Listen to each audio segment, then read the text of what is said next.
Akisa, I would like just to make a small correction in the sense that I didn't work with him for that long. Mm-hmm.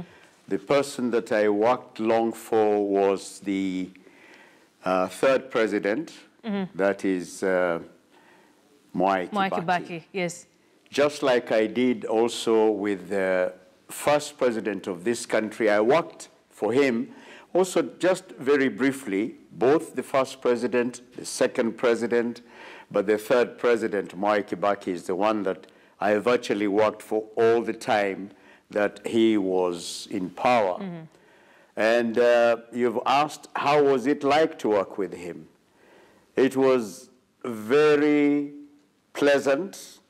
He was a person who loved people. He's a person who was very frank and who had the grasp of whatever was happening in this country. He was very informed. He had his own sources of information, and is a person really who I think traversed every corner of our country. Mm-hmm. So he was really up to it and very much on the ball. And again, he's a person who loved communicating and also being able to be with the people. He was very much informed about this country, and I would say that we are going to miss that bit of him. A lot has been said, but let's face it. He is the person who actually expanded our education system. Mm-hmm. The universities, the numbers that we have now, to a great credit, go back to him. And also the schools with the milk program. Again, children were made to attend the school classes and attend the, especially the ones that were in remote areas. They did not feel disadvantaged. So that's another credit that we must give to the fallen president. What would you say are the most striking things about the president that you personally experienced or observed during your time, even as a journalist? He had a knack of information and knowledge. He knew what was happening in the country firsthand. And like it has been said, he used to get up very early in the morning, by 3 in the morning, and try to gather as much information about the security position in this country. He would get in touch with the police heads and also the administration leaders, wherever they were in the country. And again, an interesting thing that I would like to mention is even when I left mainstream broadcasting and went to work with Kenya Breweries, there's a time that he wanted to speak to Mr. Kenneth Matiba, who was then the general manager of Kenya Breweries. And when he called the office of Mr. Matiba and was told by the secretary that unfortunately he's out of the country, for some reason, he asked, and is Sammy Louis around? Then I was alerted by the secretary that the president is asking whether I am around, so please make sure you leave your direct telephone line clear for him. And within a very short while, His Excellency called me, and for reasons that I don't know, I found myself standing up and responding to his telephone call. So we had a little chat, and he told me, wewe umepotea sana, kwa nini uko namna ile? And I said, mheshimiwa, mimi niko, ni wewe tu ndio una kazi nyingi. So he invited me to go over to State House for a cup of tea, which I eventually did. And he was as basic as that, you know, treating one as a fellow human being. He did not have the airs that quite a number of our people have, the ones that are sent to high offices. And he knew exactly what it is that he wanted, with whom he could be able to get it, and he created time for official work and also work for the communities. He could understand the needs of Wanjiku firsthand, and so he was able to adjust and give us the kind of leadership that was unique to a very large extent. You were a broadcaster, you know, when Mzee was in office. Speak to us about your broadcasting years and the situation then. What was it like? Well, so far as President Mzee Jomo Kenyatta, the founding president of our nation, I worked for him, yes, but again, not for any great length. He had his own personality. When you're talking to him, you could not dare look at him on the face. He had these eyes that are like the lions. You know, they kind of make you shy away from looking at him straight in the eye.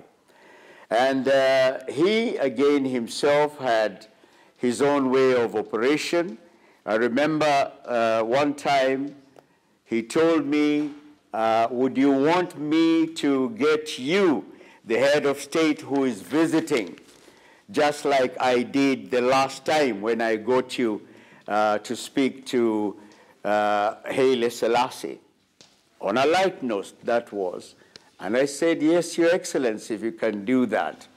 And he told me, okay, I will try and do that. Now, that kind of communication on one-to-one, a person who even appreciates what it is that you're doing, it's very rare to come by.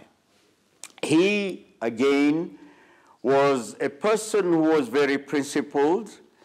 He never stood any nonsense. He even was reputed to be able to cane his own ministers using his bakora. And especially during functions, while he is being briefed about the function that he is attending, if the minister does not give him the correct picture or mislead him in any way, that minister was going to have it in a very rough manner. Of course, he, again, was a person who had his own way of dealing with the members of the public. He did not traverse the country as much as President Moi did. Again, he did not, he was not very fond of traveling, especially using aircraft. So most of the time, he was on the ground. I remember one time when we were going for a public baraza in Eldoret, after lunch, he said he was going to have a little nap, and the function was to start at 3 o'clock. And come 3 o'clock, the president was still having his nap. And it was now for the presidential commander, escort commander, Mr. Pearson, to try and talk to Mbio Koinange to see whether they can be able to wake up His Excellency the President. And each one of them said, I am not going to be the one to do it. And while they were engaging in this, His Excellency the President got up and he was asking the people, why is it that you did not wake me up? Immediately, let us go. And of course, we arrived at that particular public function slightly late. I'm saying this because before the presidential press unit was formally launched, I happen to have been a one-man, as it were, PPU unit. And clearly, I remember, especially when we were in Muranga, and the president was rather unhappy with the comments that had been made by one of the leaders in that area, and he really lambasted that particular politician, and I happened to be there. And of course, during those days, it was just shortly after our independence, working now for the English service of the then Voice of Kenya, and making a program, half-an-hour program every Sunday, so that I could be able to transmit or translate what the president had said at a given function from Kiswahili into English and put it on the English service. And the listeners were not particularly comfortable with that, especially the Mingi farmers, the settlers that we had in the country. So they complained, and this was in the papers. And the minister then, for information, was the late Achieng' Oneko. He called me and he said, "Sammy, whatever that is going on, do not be worried. How much time do you want for this program of yours? Because we think it is very informative. It's getting us to know what the president did at any particular function." And I said about 45 minutes. And that was granted immediately after that. What did that mean for you? Well, it was an expression of confidence in what we were doing. Again, working in a situation whereby there was a lot of animosity, a lot of pressure to try and defeat whatever it is that we were doing. Maybe I'll just explain. I joined the service when we had, shortly after we had gotten our independence. I think I was in the second group of the Kenyan Africans in the English service, which was predominantly a Muzungu service. Having moved from the Forces Broadcasting Service, it came to Broadcasting House. The bulk of them were from the broadcast media that was focused mainly for the European military people here. And there was a lot of animosity in the sense that they did not believe that the Africans could be able to undertake broadcasting in English with the competence that they had. And this is the days of the East African Safari Rally, where we were covering it from the air using the aircraft Caltex Safari Rally, or Caltex Air Safari. And I remember they used to take us in those aircraft and do some aerobics so that they could be able to disorientate us and make us get sick. And before we realized what was the trick, if the aircraft really turns to your right, do not try to resist. You also turn your body to the right, and if it moves to the other side, again you do that. It took us a bit of time to realize that. And before then, we used to get air sickness. You know, you are rendered incapable of even doing the commentaries. But eventually we got to know the knack. And they would ask the pilot up front, a Muzungu, the other commentators, bulk from the English service, Muzungus, and we, the Swahili service, and the Swahili service commentators at the back, they would ask, "Hi, Sammy, are you okay there?" And in the previous trips, you'd say, I'm not quite okay just now. But then they were very surprised when we told them, yes, we are ready. Otherwise, they wanted to come in with their limited Kiswahili and saying, oh, naona gari inatoa fumbi mingi mingi hiyo inapita huku chini. Now, you know, and we said, no, that is not going to be the case. Again, the manifestation of this was like at the City Hall, where it was the Safari headquarters, and it happened that at one time I was the person who was in charge of the commentators for the English service. And there were some areas that the our colleagues in the English service were able to access certain areas. But we, even myself, being the way I am, I could not get there. And I raised quite a lot of concern.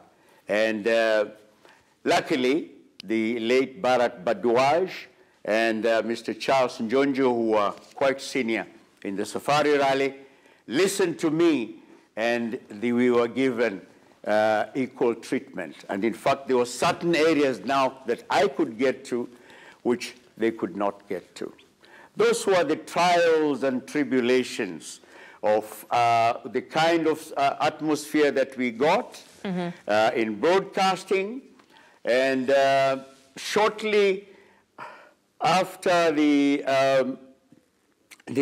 Forces broadcasting team came to Broadcasting House, we had the first African leader in broadcasting, the late Mohammed Said Giraffe. And also we had the first African director, Richard Kosgei. And the television section was a whole new story, because there it remained for a long time a no-go zone for the Africans, except for technical team, one or two. I want to come back to you shortly. Please stick with us. You have such rich history, which you'll be sharing with us and our audience, even as we continue with this wall-to-wall coverage. My guest in the studio, I might need to release you at some point. But quickly, let's go through Mzee Moi, the politician. Who was he? What can we learn from that? I'll start with you, Hesbon. Well, I think there's a lot that we can learn from Mzee Moi. I think two of the most important things we can learn from Mzee Moi is, one, his work ethic. I think whatever Moi did, there was a manifestation of his determination to, achieve whatever he had set out to achieve. Early riser, very diligent in whatever he did. And I think we saw that throughout his reign, from the beginning to the end. At no point did we see a lethargic President Moi. At no point did we see any gaps in whatever the state had set out to do. And I think a lot of our politicians lack that. They lack the will to serve people with the diligence that President Moi demonstrated. And then number two, I think we live in an era of the fourth industrial revolution, and you'd expect that our politicians would have as much information as President Moi had.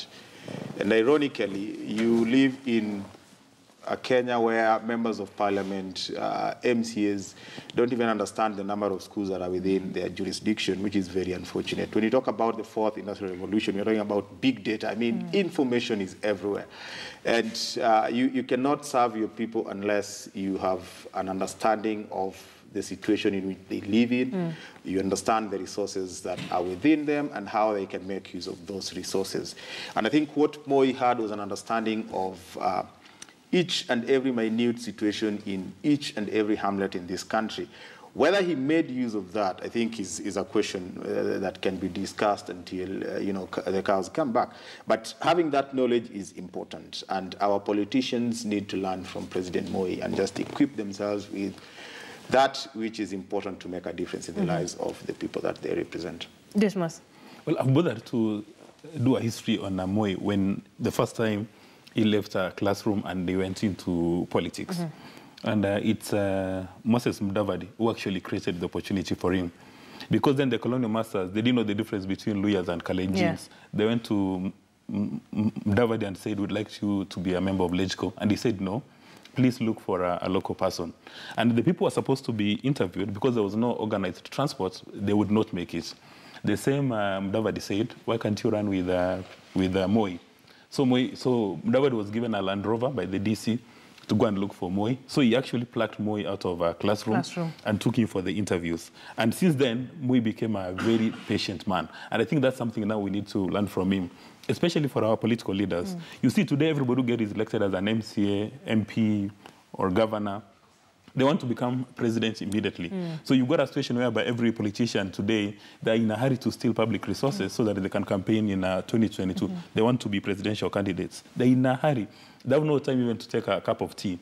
But for me, when he was a deputy president, or rather vice president for 11 years, he was very patient, and he just waited for his opportunity. And when he got the opportunity, he was there for 24 years. He ran with it. Yeah, and then in as much as people say that he was a passing cloud, but he stuck with that. And then we are told that President May was very careful with his diet.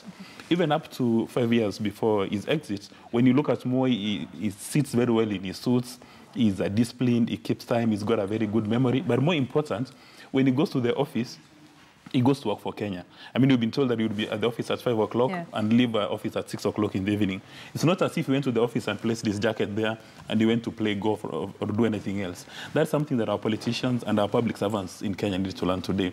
That when you'll be given this responsibility, please go and work for Wanjiku. Don't go and do your selfish interest. And then the last interesting point is about the face of Kenya. Majority of his appointments actually reflected the face of Kenya.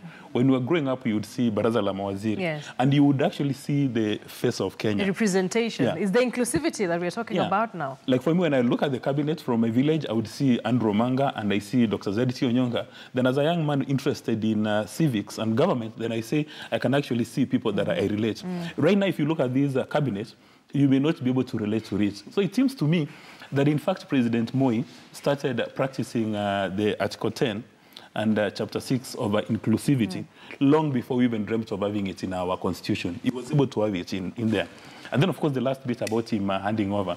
People were not sure whether or not President Moi would hand over. Because by the time he was leaving office, everybody working in the public sector was working at his pleasure. People were running on his systems. If you talk about the intelligence, he's the one who appointed everybody there. You talk about the police, about the military, about the private sector, everywhere.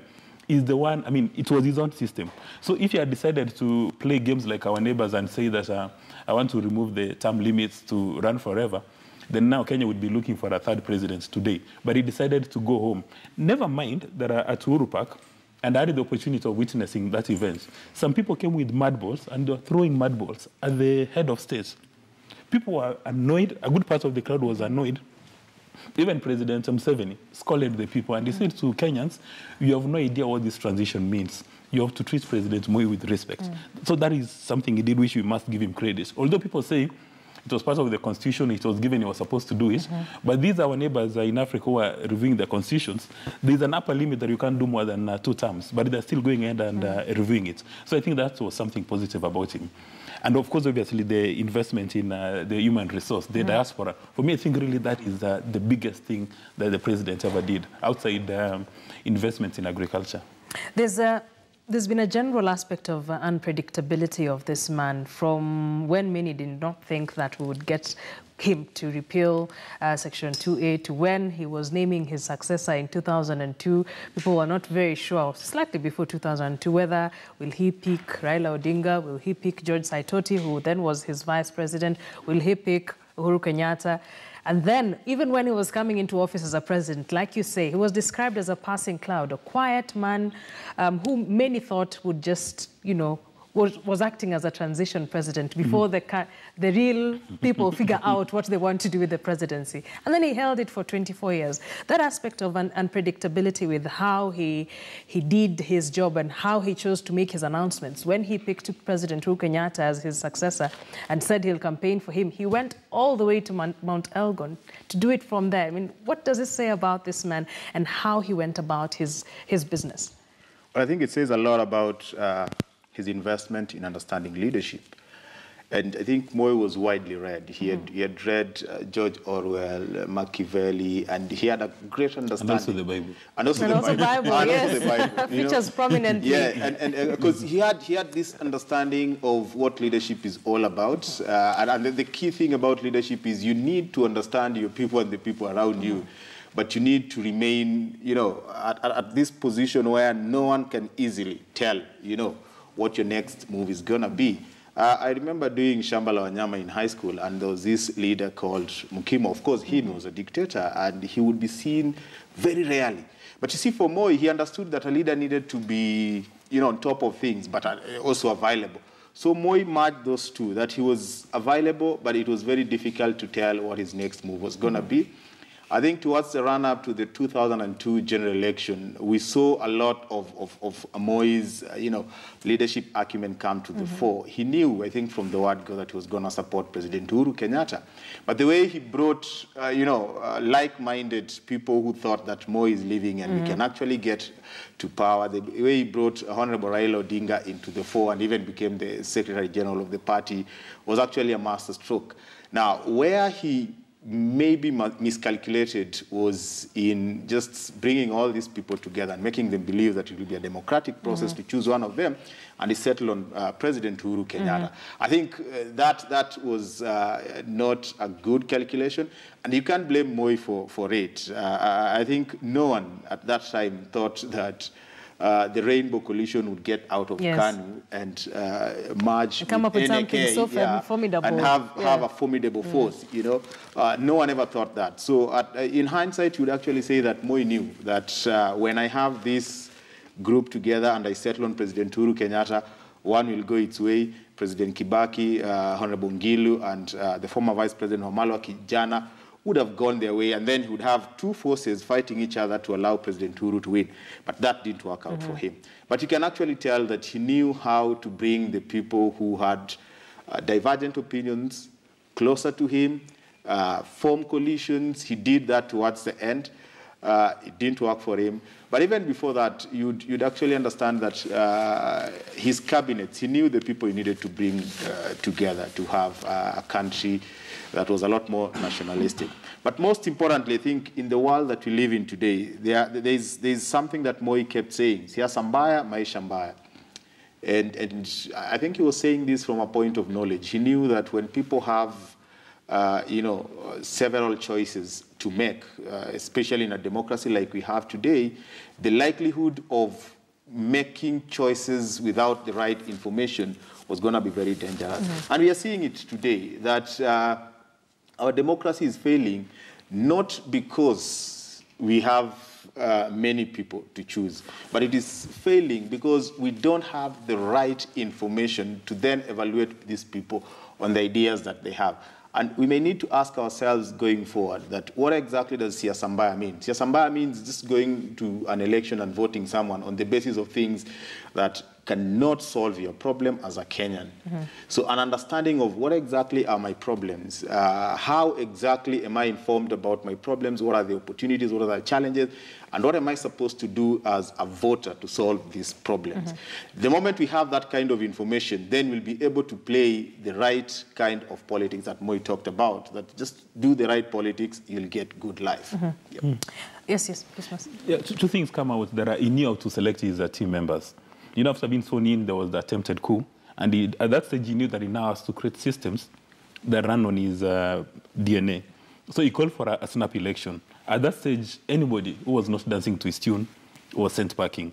Then he was able to get a new team which worked in his interest. And I think that's worked miracles. Because as a leader, you're not going to have team players, but playing in different directions. You're not going to conduct a choir with somebody doing Hail Mary, another one Salamu Maria. Then you're not going to have the right kind of music. He was able to do that with a lot of success. And then number two, because he knew that people said this gentleman is a passing cloud, there were still some inherent hostilities, especially from parts of central Kenya. So what he decided to do was to empower what people refer to as the marginalized communities. Some of them are from his county, from Migori, the Kurias, the Jeps, the small communities. He gave them so much power that during the two elections that he won by a minority. He won by about 32%. But it's simply because he understood Kenyans and he knew that these people, Still, they think I'm a passing cloud, but I'm going to teach them a lesson. And what is the best way is to get these as the minorities. And it's because of that now you have people from those minorities having their fair share of at the national level. In the absence of that, then we would have been patronized by the likes of Charles Njonjo and Karaoke. Because even after Moi was sworn in, those two gentlemen who were powerful in the Kenyatta administration did actually not believe that Moi is the president. They would do things that are outside procedure or even outside protocol. Like, for instance, when the president is leaving a rally, they would insist on jumping into the presidential limousine to try to show the other world that, well, this guy is the president, but I can do as I want. I can jump into the limousine. So having established that you cannot make progress if your team doesn't play with you, he said in the snap election, everybody is going to go home. And the same is supposed to happen today for for the national cabinet and even the county governments, that if you've got a team player whose interests are not consistent with our national and public interest, please fire them. Do not wait for them to harm the society so much that you come to fire them at the end of the day.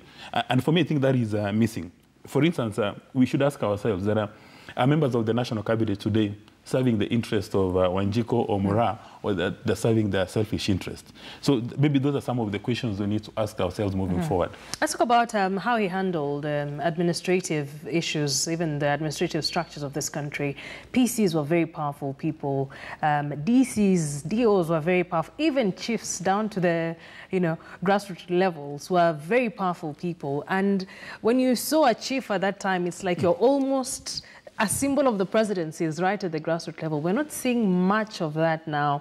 What does it mean? Where did he leave us? Where are we now as far as administrative structures are concerned, down to the grassroots levels? We have devolution, but is it as effective as the structures then? Well, I think, PCs, DCs had to be very powerful, because I think at some point Moi knew that there is no way you're going to disassociate the provincial administration from State House. So he just brought the provincial administration into the office of the president. And credit to him, that is what gave him a network to understand what was going on in the country, in every corner of this country. But again, you see, during Moi's time, we were not as mediatized as we are today. I mean, information was not that available. And the way information was cascading from top to the bottom was such that some mystic infusion, ended up getting into what guys at the bottom got. And there was this aura of Moi as the all-powerful, taller-than-life individual. And then you'd see people on the ground who salute him. Sammy Louis just said that he found himself standing up while receiving a call. Yeah, so chiefs were taller than life in the village. And there's one bit you forgot. I think there were Kanu youth wingers. I remember when we moved to Migori, there were some Nubians who were Kanu youth wingers. And just seeing them in those red shirts would instill fear in you. And I think when although the youth wingers were disbanded later, so it reached a point. I think these people were not just necessary, because people were a lot more informed, and you wouldn't want to deal with that fear among the people that you're leading. All right. Okay, I'd like to cut you short. We'll get back to that shortly. Our reporter, Chris Tairu, is at Parliament buildings outside. Let's hear from Kenyans who are on the ground on the latest updates on really what's happening in Parliament. Chris Tairu, over to you. Good afternoon.